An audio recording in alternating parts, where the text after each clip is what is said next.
Hello, my name is Evelyn. I am part of the small group, two members. There are a total of five of us talking about the decision-making, ethical decision-making model. We have Malikia, Joseph, myself, Evelyn, LaJoy, and Giovanna. And for the beginning, I will be talking about the case vignette that was created.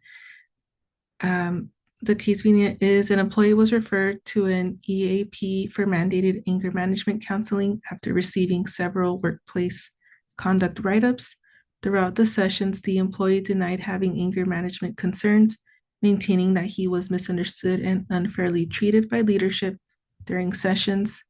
The counselor observed the employee's poor emotional regulation and noted that the time spent was frequently dominated by the employee's grievances about workplace leadership versus discussions about their behavior and or a commitment to change. The counselor extended services beyond what was typical for a supervisory referral, motivated by by a desire to help the employee avoid termination and to encounter behavioral change. Over time, the counselor recognized a personal emotional investment in the employee's progress, which blurred professional boundaries and created an imbalance in effort. The counselor faced an ethical dilemma: whether to continue encouraging the employee's participation, risking the perception of pressuring the client into change, or to respect his autonomy, even if this decision could lead to a job loss. The analysis cited by Dwayne, this group employs Berman's suggestion to evaluate decisions through four different lessons or factors, such as consequences, integrity, rights, and practicality within Houston's value pluralism framework. This approach allowed for a systematic examination of the counselor's ethical dilemma. So now I will further discuss the breakdown that the group created, going over that vignette and how we worked out that ethical decision-making process. So the proposed ethical decision-making model was Berman's four-factor model. Using the quote, Berman proposes that we look at ethical dilemmas and decisions by examining the consequences of an action, the integrity of the decision, the protection of the rights of all involved, and the practicality of an action. The framework that we chose was value pluralism. By going over working with mandated clients, the role of the social worker was a EAP behavioral health counselor, and giving a bit more context was that if an employee demonstrates behavior that is going against their employer's policies or expectations, then that employee will have to go into EAP counselor services to address issues related to job performance and expectations. And should an employee refuse to meet with a counselor, they are at risk of losing their job. So the concerns was risk of making the client feel pressured to cooperate or stay in service, and also make a change, behavior change versus respecting their autonomy despite being well-intentioned. So part of the supervisory responsibilities would be, in our discussion, was to help the counselor step back and think through how the dilemma was handled, pointing out where boundaries may have been crossed and reminding them of the client's needs while also referencing the NASW Code of Ethics as the guiding principle of their practice. So going over the responsibilities would be to encourage reflective practice. Working with that EAP counselor would be to explore emotional investment, internalized pressure to kind of feel like you have to rescue the client from their poor behavior and lack of will to change. So taking a step, reflecting on where those boundaries are, which goes into two with boundary reinforcement, which is to review agency EAP policies, the scope of services to ensure that session limits and referral procedures are followed, such as a counselor working harder than the client is, a sign that boundaries are being crossed, such as role confusion. As mentioned by Dwayne, there is a potential for boundary violations that could lead to dual relationships where you can have strong feelings about a client or wanting to extend sessions just to justify that it's a need for the client, even if the client does not want to continue or participate in those mandated EAP sessions. Three would be service delivery, discussing the importance of providing equitable services to all clients, regardless of issue or referral status. Doing so maintains the integrity of your service and helps to reduce compassion fatigue and burnout. Number four would be monitor for future bias. So, working with the client to discuss how this experience may influence future decision making, such as withholding effort or limiting services too early. A couple of reflective questions that could be asked in supervision would be: what internal or external pressure made you feel responsible for this client's outcome? Why did you feel the need to kind of extend those services when the employee obviously didn't want to participate? And then what values were driving your decisions? Why did you want to do what you did to help that client? Value pluralism. So the justice would be workplace fairness, extending the sessions, delayed resolution, and could affect the safety for affected coworkers. Autonomy, the client's autonomy, delayed the client's ability to accept responsibility for their actions. Professional integrity led to blurred roles, undermined your authority, the counselor's authority. EAP program neutrality, the pressure to meet the agency's expectation led to an imbalance in the program. The counselor also took on the viewpoint of the agency by labeling his resistance to treatment as poor emotional regulation. The program should exist as a voluntary service, regardless of whether a mandated referral is required. So breach of ethical standards to clients. So going back to that vignette of wanting to work with this client when the client doesn't want to really put in the effort. So this is going off of the NASW Code of Ethics. Commitment to clients. So place personal investment about the client's willingness and prioritize the agency's needs over the client. Self-determination, disregarding the client's point of view as being misunderstood and his right to not want to engage in services. He was not in imminent risk, so he should have been able to discontinue services at any point. The potential consequences, which could lead to termination, were not grounds to continue receiving services. Informed consent. Executing this standard accurately could have eliminated the role confusion and emotional overinvestment. Referral for services. Upon realizing that there was no progress and a potential bias had developed, the counselor should have referred the client out to other agencies. The client could have been more receptive to maybe anger management if that was the reason that they were having those issues with their employer that sent them to that EAP counseling service. If the counselor, it is the counselor's responsibility to recognize that the lack of an established rapport relationship could potentially impede client progress. And lastly, termination of services. The counselor admits to extending services without progress, which is a violation of this standard. Questions that could be explored by the group as they relate to this ethical dilemma. So these were kind of questions that one of my group members thought of within the group. So number one, what are the risks of allowing personal bias to override structured fairness? So looking back, you start to recognize how personal bias can get in the way of structural fairness, and kind of going back to that code of ethics where social workers are expected to be fair and equal in our work. We want to save the client and keep them in therapy longer, but it isn't fair to them if, in this example of that vignette, if they're not wanting to participate, then it can lead us to breaking the rules when we want to do the right thing. So we risk weakening those principles and encouraging dependence rather than responsibility. So that was one of the biggest risks of being compassionate and trying to work on setting limits to not break those boundaries.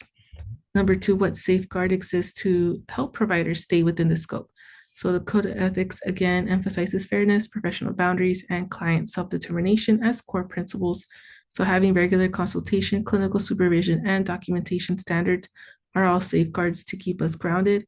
Even tools such as treatment plans and session limits exist as practical guardrails, making sure that the services are consistent and equitable across cases. The challenge is not that the safeguards are absent, but that we sometimes convince ourselves we can manage without them. In this case, the personal investment in the client's growth could override those protective structures. Number three, how could early supervision engagement have helped? So by having early engagement and supervision, it could have been a turning point in the situation. If the concerns and frustrations were brought into supervision, it would likely have been guided to see how the client's desperation for change was shaping the counseling process. A supervisor could have reminded that responsibility for change rests with the client, not with us, the clinicians or therapists. That kind of perspective might have helped to kind of realign the role of the counselor, therapist, clinician to have better boundaries, avoid extending sessions past the standard referral, and also supervision could have helped to separate empathy from overfunctioning, reminding us that working harder than the client is not a sign of care, but could lead to imbalance. Number four, do you believe that this client counselor relationship could have been repaired if supervision had been initiated during treatment? I believe that this client counselor relationship could have been repaired had supervision been initiated during treatment. Bringing struggles into the supervisory space might have helped shift that dynamic in real time rather than in hindsight later on. For example, with support, they could have reframed the sessions to put more responsibility on the client for identifying goals and engaging in the work rather than carrying the burden. Repairing does not necessarily mean that the client would be more open to counseling, but it would have restored fairness and integrity into the process.